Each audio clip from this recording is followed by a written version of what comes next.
Dave, we spoken about February about the theatre groups coming together, and is this where we're here at the Harlow Museum? Is this a manifestation of that? That's exactly that. So what we've done, we've met a couple of times now, representatives from all of the local theatre companies to try and share resources, because the resources are out there and we're all fighting for them. So rather than fight for them, let's share and let's see how we get on. So we found this was coming up, so we decided all to get together, all the different theatre groups are here today.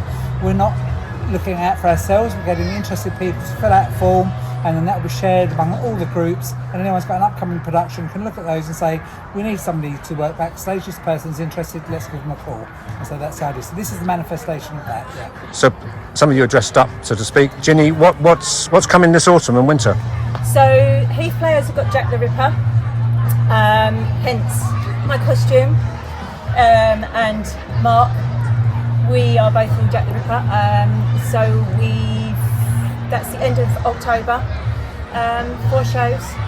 And do you have to try and find as much variety as possible in all the shows across the theatre groups? Maybe I'll speak to you, Mark, that you want to try and get, I mean, I know Harlow is one of the groups is doing Harlow. Is that you just trying to get variety as much as possible? I think so. I mean, it is quite difficult for a small group. To an extent, you're dictated by what the director wants. And up until now, we've been operating independently, but as has been said, we're now sort of trying to think, well, okay, we've got a comedy on there, so let's perhaps have something a bit more serious, mix it up a bit, so we're not sort of treading on one another's toes. With Heath players, how far obviously you're in Hatfield Heath, in case anybody knows, how far do people come? Is it just Hatfield Heath or is it wider areas? No, it's much wider. I mean, we get a lot of support from the Harlow Theatre Company, and the Harlow theatre community widely, but we also reach out to Stortford, and the Haddams groups there support us quite. But you need people, the backroom people, like at chairs, etc. So Chrissy, are you now a chair? I am. I'm co-chair. Co-chair. With Joe Gladstone, who is also an active member of the Heath. And why is that important? What's that involve? A great deal of things.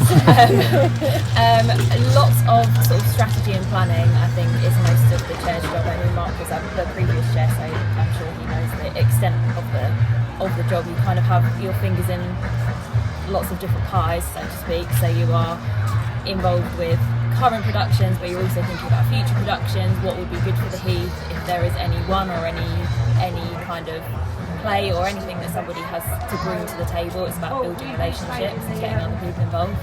But it is in some ways in a healthy place, where we have in Harlow, in Hatfield Heath, we go to Sawwidsworth, we've got Wayward Theatre Company, I saw doing Shakespeare, we could go to Much Haddam. There are other areas, I run your Thurrock as well, and they're really struggling. So in many ways, it's a healthy scene.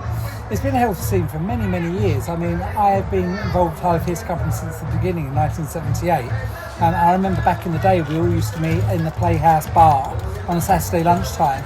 And like next door players would come over and say, Dave, what are you doing at the moment? We've got this and this coming up, So Harlow's always had a really good, healthy local theatre. However, I've noticed, and I think you guys may agree, that over the years, we're not getting so many young people coming through.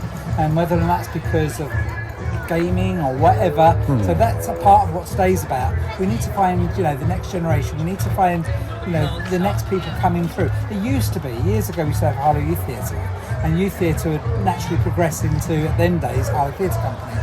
So, we had that, but we don't have that now. So it's, So young people, Chrissy, looking at you, how are you going to bring? And I've just insulted 3 people. That's quite a trick, yeah.